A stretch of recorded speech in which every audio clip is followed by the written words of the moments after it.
Y lo de la acusación constitucional no es de juego, porque la acusación constitucional puede destituir al presidente o puede o inhabilitarlo para la función pública. Quiere decir esto que prohibirle, como le ha prohibido al expresidente Vizcarra, ejercer cargo público en un plazo que puede ser hasta por 10 años. Nosotros en este momento nos encontramos enlazados con el exmiembro del Tribunal Constitucional, por supuesto constitucionalista, el doctor Eloy Espinosa. Bienvenido, doctor Espinosa, a Exitosa. Siempre es un gusto estar con ustedes y estoy dispuesto a responder las preguntas que crean conveniente. Muchísimas gracias por estar aquí. Yo estaba leyendo una entrevista que le habían hecho y decía que simplemente había sido alargar la agonía lo que había hecho el presidente de la República al irse a Huancavelica. ¿Por qué?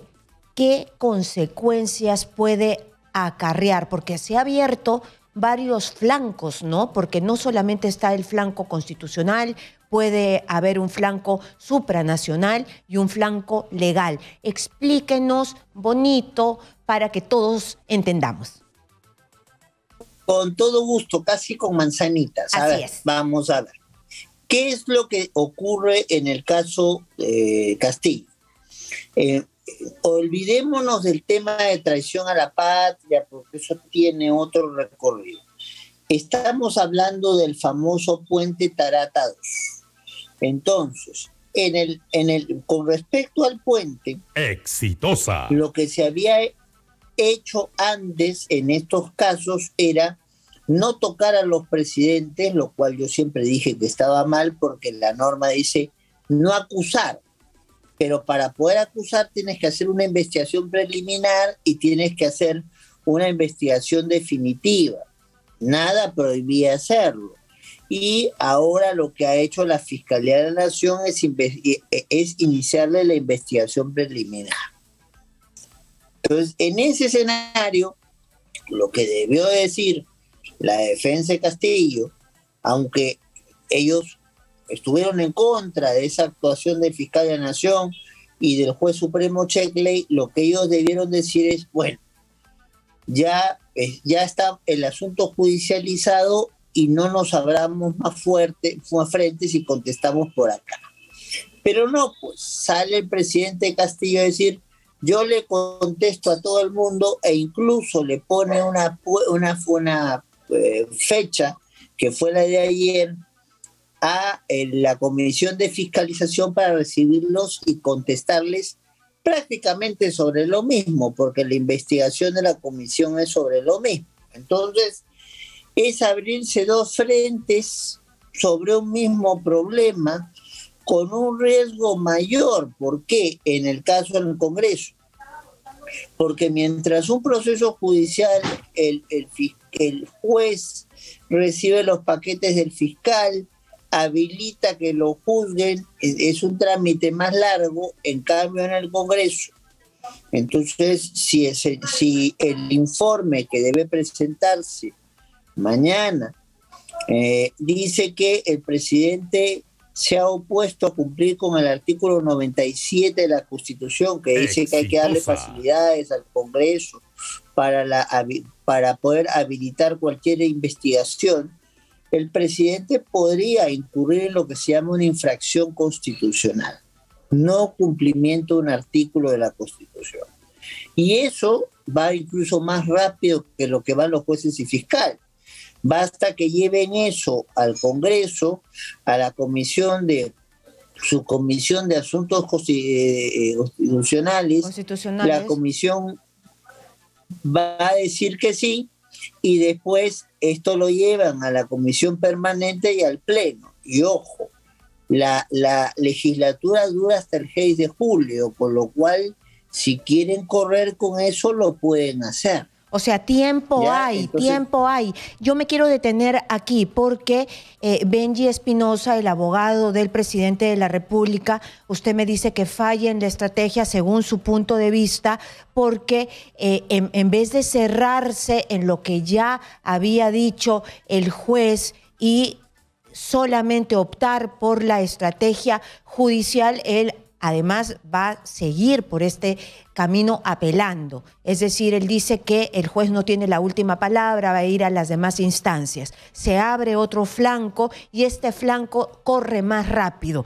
Y en este otro flanco que se ha abierto, él dice que el Congreso está equivocado, que no puede obligar al presidente de la República a contestar. Una comisión sí puede exigirle a cualquier peruano, sea quien ocupe el cargo de presidente de la República, a colaborar con una investigación. Sí puede, está en la Constitución. Mira, lo que ocurre es que como abogado, porque he sido abogado de litigio y profesor universitario y magistrado del tribunal, el consejo primero que nos dan es que no pelees dos batallas al mismo tiempo, claro, ¿verdad? Entonces, si por más que no te gusta, porque nunca se usó, porque siempre se decía que había que esperarse los 5 años para que comenzaran a investigarte, pero lo cierto es que ya decidieron investigarte, y decidió investigarte un juez, y decidió investigarte un fiscal, que supuestamente son más independientes porque no tienen el criterio que tiene el político, que obviamente hace un cálculo político. Su respuesta no está mal, ese es su trabajo.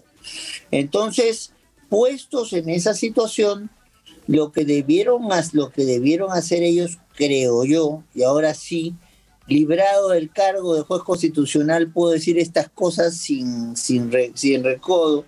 Lo que debieron hacer ellos es lo que se hizo cuando hubo acusaciones múltiples, ¿te acuerdas? En la época de Fujimori y Montesinos.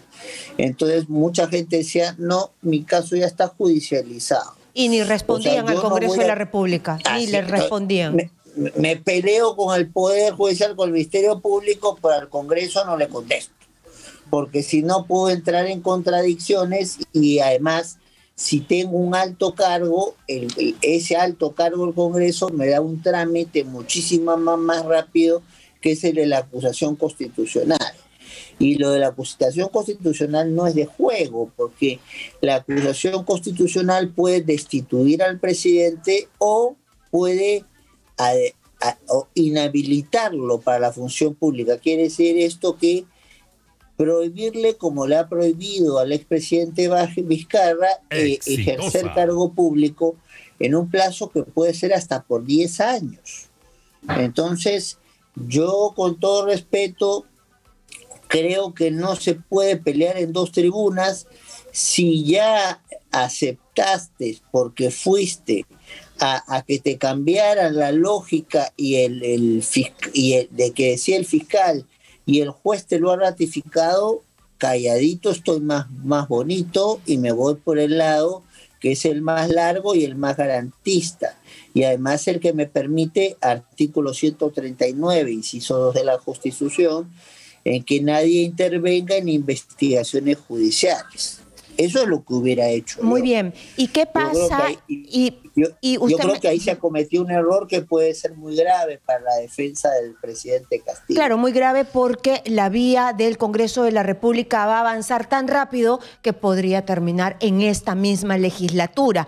Es más, podría terminar antes de la apelación en segunda instancia, de lo que ha dicho el juez, y antes de llegar al Tribunal Constitucional. E incluso ayer Benji Espinosa, abogado del presidente de la República, me dijo que podría llegar hasta la Corte Interamericana de Derechos Humanos. Esto se puede transitar a pesar de que se destituya a un presidente. Esto me puso como ejemplo, el caso Petro, ¿no? Y yo he hablado con otros abogados y me dijeron, no es tan similar, porque el caso Petro es un alcalde y él es un presidente. No, el caso Petro, el ejemplo que se puso allí es un mal ejemplo. Entonces, a ver, vamos por partes. El presidente de la República puede, con una votación calificada del Congreso, ser destituido o ser inhabilitado. Inhabilitado es no puede ejercer cargos públicos y el plazo máximo son 10 años. Eso está así, no hay cambio. Entonces, con mayor razón, si el presidente les abre la puerta y les dice que los va a recibir el lunes, y el lunes hasta las rejas estaban cerradas. Entonces, con mayor razón es probable que este Congreso, esta comisión del Congreso proponga que se le abra el procedimiento más rápido, ¿no? Porque obviamente ni los ha recibido, son 4 veces en las cuales se trató de que haya reunión y no hubo reunión alguna. Entonces ellos en su documento que tendrían que entregar mañana pueden tranquilamente solicitar esa inhabilitación, ese proceso para inhabilitar y destituir al presidente, y si no es ello, no son ellos, cualquiera de los congresistas. Entonces esto viene ya, el Congreso cierra el 6 de julio, por lo cual no es imposible poder tramitar las cosas en trámites en pasos tan cortos. Con lo que ha dicho Benji, que es un muy buen abogado de derecho penal, hay que irse con cuidado para poder él considerar que hay un abuso al derecho, al debido proceso del presidente Castillo. Tiene que agotar la vía interna. Asumamos que entonces en el caso del Congreso la ha agotado, pero ¿para qué está entonces el pronunciamiento de apelación que ellos mismos han pedido en el caso Checkley, en el caso del juez? Del juez supremo. Entonces está agotada la vía administrativa, mis reparos. Y si está agotada, el caso va a la Comisión Interamericana, donde hay cientos de casos, entonces ellos, y luego, si la comisión hace suyo el caso, recién va a la Corte. Y esto puede significar 3 o 4 años después, como fue con el caso de Petro. Y entonces, ahora, ¿qué pasó con el caso de Petro? Petro es un tipo muy peculiar, un líder que fue líder guerrillero, después entró al escenario constitucional y con algunas acciones muy radicales frente a ciertos sectores que consiguieron entonces que lo saquen de la alcaldía de Bogotá. Entonces, pero es un caso muchísimo más sencillo, porque una cuestión, a Petro no se le acusaba problemas de corrupción, a Petro lo que se le acusaba era tener acciones poco peculiares, por decirlo de alguna manera. Pero ¿no? se puede, entonces, doctor, Estado contra Estado, es decir, el presidente de la República representa el Estado peruano y tú te vas a la Corte porque vas a denunciar al Estado.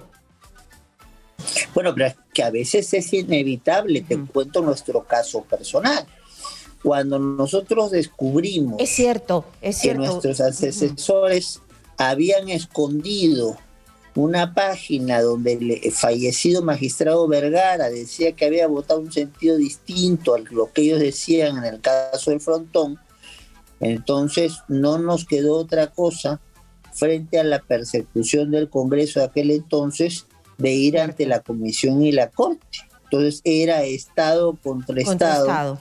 Porque claro, pero desde perspectivas distintas. No es frecuente, tú tienes razón en eso, pero puede darse casos, sobre todo que haya de persecución o llamada de atención de un sector del Estado al otro. O sea, no son los casos más numerosos, pero hay. Y hay casos en los cuales ha habido el planteamiento de llevar asuntos a la Comisión y a la Corte, a pesar de que yo soy funcionario de un Estado frente a su propio Estado. ¿Y hay presidente que haya llevado su asunto ante la Corte? Porque el presidente en un país presidencialista como que agrupa todo el poder, ¿no? No, presidente no ha llevado a su asunto a la Corte. Lo que ha habido es la intención que manejó Pedro Cateriano en su momento como abogado del expresidente Kuczynski, de apegarse a lo que se llama la Carta de las Américas, que la firmamos todos, pero que hay muy pocos que la cumplen, que es garantizar que quien sea presidente pueda tener condiciones respetadas por todos los demás para no ser movidos del cargo. Ahora, lo que pasa es que la COEA nunca se pronunció porque fue tan grueso el cuestionamiento a Kuczynski que a los 2 días de presentar esta petición, Kuczynski estaba renunciando, o sea, con lo cual ni siquiera tenemos antecedentes en ese caso de cómo hubiera podido pronunciarse al respecto. De acuerdo. O sea, serían los hechos el primer presidente que estaría yendo a reclamar al sistema interamericano y ojo, como estábamos diciendo, Karina, no estamos hablando de que entonces le abran la puerta, le pongan alfombra roja y que lo vayan a atender de inmediato porque es presidente, ¿no? Entonces, tiene que en la hacer su comisión colita. hay entre 6.000 y 8.000 casos por ver. Entonces, pueden darle prioridad por ser un expresidente, pero de todas maneras no es que si él considera agotada la vía interna, a mí me parece que el asunto Checkley no está agotado, pero si considera agotada la vía interna, no es que se lo van a resolver en 2 meses. Yo le quería comentar los puntos que tiene el Ejecutivo, el abogado del presidente y el secretario general del despacho presidencial, por los cuales decidieron no aceptar pues a la Comisión de Fiscalización el mismo día, los dejaron ahí caminando, ¿no? Dice: la Comisión de Fiscalización y Contraloría del Congreso de la República no tiene competencia para investigar al presidente. Ya usted me ha explicado que sí tienen competencia y que lo dice pues la Constitución. Luego dice: el presidente de la República en ejercicio no puede ser investigado. Bueno, ya el juez dijo que sí, ya. Luego dice: el día miércoles 22 a las 17 horas, mediante oficio tal, usted comunica al presidente de la República que pone a su disposición para su revisión y lectura los actuados de la presente investigación en sede parlamentaria. Y entonces el abogado me decía que el Congreso de la República pretendía que el presidente vaya a revisar los actuados. Es decir, usted decide que el señor presidente deje de realizar sus actividades presidenciales y concurra a las instalaciones del Congreso a revisar y estudiar el mencionado expediente. Yo le digo, pero no va a ir el presidente, pues. ¿Cómo va a ir el presidente? Tendrá que ir pues el abogado. No, entonces él dice que es una falta de respeto, dice. A ver, sí. Con todo respeto. Por ejemplo, yo tengo varios casos delicados, entonces yo soy el que hace la estrategia, pero tengo un equipo de gente que tiene tareas específicas y una de ellas es acreditarlos para que miren el expediente. ¿Por qué hay que mirar el expediente? Porque te vienen 20 notificaciones y lo que tú planteabas hacer hace un día o 2 de repente ya no va. Pero no, normalmente no va el abogado principal, van los abogados junior o los practicantes a ver eso. Y no va el presidente, ¿no?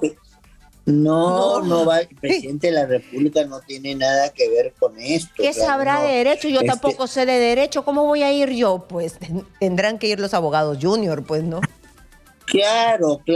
Ahí, ahora, que el presidente en algún momento se haya metido a Palacio de Justicia un poco para pasear hace un tiempo, no quiere decir que pueda entrar. Es más, no cualquier abogado puede mirar el expediente, tiene que estar por un escrito, eso sí, firmado por Castillo, habilitado para mirar el expediente, o sea, quiénes son sus abogados y quiénes pueden mirar sus expedientes. Entonces, esto es normal. Esto es normal. Lo que ha pedido el Congreso de la República, mira, que vengan los abogados y miren el expediente, es lo usual. En realidad allí es un poco de tira y afloja, ¿no? Entonces el Congreso le hace notar que no le estoy negando que mire los expedientes, pero a tal caso que los abogados del gobierno no vayan a un sitio neutral, sino vayan al Congreso. Y sabe Dios a qué exponerse, tratarlo, porque se dice que el expediente tiene 8.000 páginas, ¿no? Entonces, Pero bueno, hay momentos incómodos en la vida de un abogado litigante y lo que yo como abogado litigante en este hecho habría es me trago el mal sapo y me voy a ver voy y miro el expediente para ver qué sorpresas hay, ¿no? Antes que se me vaya el tiempo, bueno, antes que se me vaya el tiempo, quiero preguntarle. Tiene su propia estrategia. Sí. Yo sí creo que lo que debió hacer, si hay un asunto que se está impulsando como el movido por el Ministerio Público, el Poder Judicial, que son más jurídicos y menos políticos. Por ahí se hubiesen ido. Yo me hubiera cerrado en eso y eso me hubiera evitado el mal rato que va a venir la próxima semana. Así es. La próxima semana, con la entrega del expediente, va a haber un grupo del sector del Congreso que va a reclamar que de inmediato esto se tramite por la Subcomisión de Acusaciones Constitucionales, que tiene de inmediato que vaya a la Comisión Permanente y al Pleno. Y si quieren, lo digo por propia experiencia, lo pueden sacar en una semana. Muy bien, entonces, doctor. Justo antes que termine la legislatura, periodo que es los primeros días de julio. Doctor, entonces, tengo un minutito. Quiero hacerle una pregunta rapidita para que usted me responda su sentir. Hemos visto a Nano García, vocero del fujimorismo, ahí haciendo trabajo remoto, sin pedir permiso a nadie, sin licencia, desde la playa, medio calato. ¿Esto qué significa de verdad? Ya no sé en dónde estamos. Bueno, yo no tengo una buena versión del congresista Guerra García. Sí tengo una muy buena relación con el resto de su familia, pero siempre él fue una persona que saltó de diferentes fuerzas políticas para acomodarse y llegar finalmente a un sitio expectante como de ser el presidente, el jefe de la bancada de su Congreso. Ahora, eso no le da mayor justificación para que, porque él había hecho un cálculo que iba a ser un fin de semana con su familia, abandone su trabajo por el cual le pagamos todos los peruanos cuando pagamos nuestros impuestos. Entonces, cuando yo como magistrado he estado enfermo, y eso lo pueden, ustedes mismos me hicieron una entrevista en el hospital, ¿se acordarán? Sí, lo sabemos. Entonces, y yo estaba con mis expedientes al lado. No estaba haciendo pues la parrillita con mi familia. La parrillita con mi familia se podrá hacer pues un sábado, un domingo que no es día de trabajo. Pero en este momento, además lo más grave es que el congresista Guerra García no ha pedido licencia. Él se ha tomado como que le tocaban unas vacaciones y ha dejado de ir a trabajar y se conecta por control remoto. Sí, entonces, y va a cobrar. Eso ameritaría, veremos cómo se reacciona en el Congreso, en mi opinión, una pasadita por la Comisión de Ética, porque si no, todos van a asumir que están muy agotados o agotadas, se autoconsideran que necesitan una licencia y se van a descansar con su familia. Muy bien, Perdón. Muy bien, tiene usted toda la razón. Muchísimas gracias a Eloy Espinosa, ex miembro del Tribunal Constitucional.